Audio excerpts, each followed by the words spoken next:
Perkenalkan, nama saya Teresia Taud. Di sini saya akan menjelaskan sebuah kasus guna memenuhi tugas audit forensik. Nah, misalkan saya adalah seorang senior auditor pada KAP-YKI yang ditugaskan oleh manajer untuk melakukan pemahaman dan evaluasi atas pengendalian internal sehubungan dengan audit atas laporan keuangan dari PT Barbados per 31 Desember 2014. Nah, di sini PT Barbados merupakan perusahaan yang menjual berbagai produk secara kredit yang berdomisili di Jakarta. Nah, berikut adalah alur dari kasus PT Barbados. Teman-teman bisa lihat.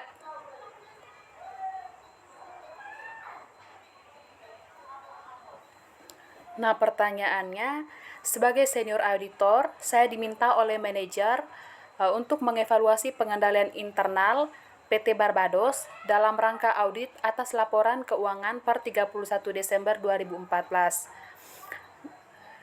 Nah, terhadap informasi yang diperoleh tersebut, saya diminta untuk yang pertama, mengidentifikasi kelemahan dan efektivitas pengendalian internal yang relevan dengan audit, dan identifikasi pengendalian hendaknya memilah pengendalian umum dan pengendalian aplikasi input, proses, dan output.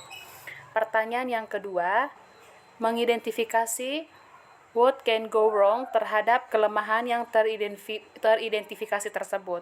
Nah, untuk pertanyaan yang ketiga, yaitu menyusun resiko salah saji material terhadap asersi transaksi atau akun terkait dan menentukan signifikansi resikonya.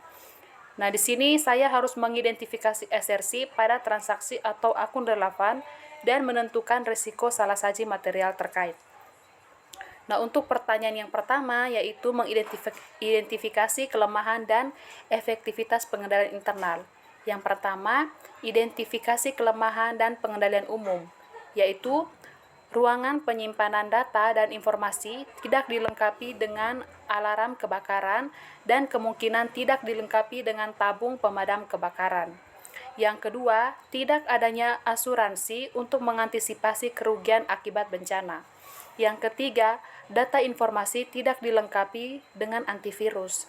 Yang keempat, dalam pengolahan data informasi akuntansi, perusahaan tidak dilengkapi dengan alat UPS untuk antisipasi perubahan tegangan listrik. Yang kelima, kemungkinan ruangan komputer tidak dilengkapi dengan kamera pengintai untuk antisipasi adanya penyusup.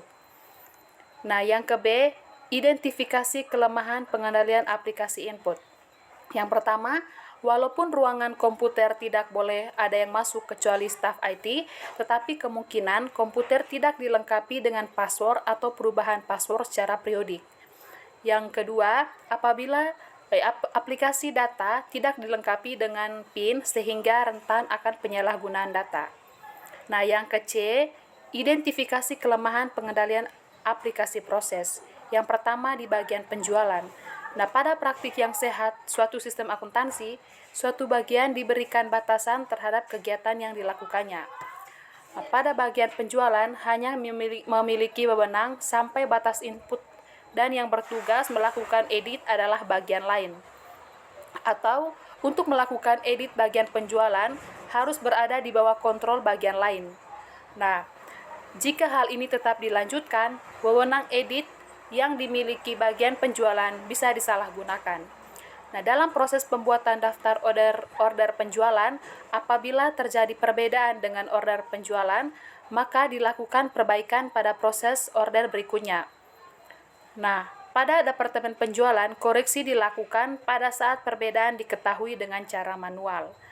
Yang berikutnya, yang kedua bagian operator atau IT, yaitu yang melakukan kontrol terhadap pekerjaan bagian operator atau IT tidak ada, dan juga padahal untuk suatu sistem penjualan, bagian ini memiliki pekerjaan yang sangat banyak. Yang berikutnya, bagian IT seharusnya tidak memiliki kewajiban untuk melakukan pemuktahiran buku besar penjualan. Karena pada praktik akuntansinya, yang memiliki tanggung jawab untuk buku besar adalah bagian akuntansi. Yang berikutnya bagian akuntansi. Nah, di sini Dasar pemuktahiran buku besar penjualan atau dasar penjurnalan yang ada pada bagian akuntansi terlalu sedikit, sehingga saat ini bagian akuntansi sudah bias melakukan penjumlahan dengan dokumen slip tagihan dan daftar tagihan. Pada dasarnya, praktik akuntansi yang diterapkan kurang sehat. Seharusnya proses perbandingan antara faktur penjualan dengan slip tagihan dan dokumen pengiriman harus dilakukan oleh bagian akuntansi, walaupun hal ini sudah dilakukan oleh Departemen Kontrol Persediaan, karena seharusnya Departemen Persediaan hanya memiliki daftar persediaan sebatas kartu stok. Kartu persediaan seharusnya ada pada bagian akuntansi. Nah, yang berikutnya, identifikasi kelemahan pengendalian aplikasi output. Setiap laporan penjualan dan dokumen tidak disimpan dalam bentuk hard copy, tetapi hanya disimpan dalam bentuk soft copy. Yang berikutnya saya akan menjawab pertanyaan nomor 2, yaitu identifikasi what can go wrong terhadap kelemahan yang teridentifikasi tersebut. Yang pertama, perangkat komputer tidak dilengkapi dengan antivirus sehingga kemungkinan kehilangan data yang sangat besar. Yang kedua, semua proses penjualan diproses semuanya oleh bagian komputer. Nah, di sini kesalahan pada bagian komputer sulit untuk diketahui karena bagian lain menerima data setelah diolah oleh bagian komputer.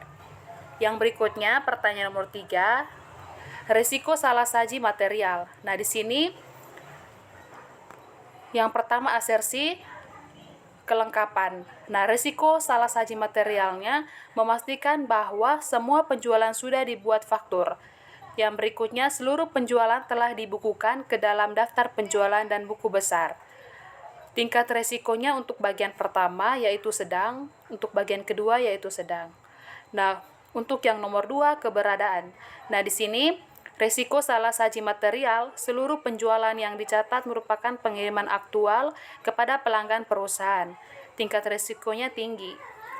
Yang kedua, memastikan faktur penjualan sudah cocok dengan dokumen pengiriman dan order penjualan. Tingkat resikonya rendah. Dan yang ketiga, memastikan seluruh penjualan terjadi pada periode yang tepat dengan tingkat resiko rendah. Untuk yang resiko salah saji material yang ketiga mengenai keakuratan, di mana resiko salah saji material yang pertama memastikan faktur penjualan telah disiapkan dengan benar dengan tingkat resiko sedang. Dan yang kedua, memastikan bahwa penjualan kredit sudah diinput pada daftar piutang, di mana dengan tingkat resiko sedang. Baik, sekian presentasi dari saya. Mohon maaf bila ada kekurangan. Terima kasih.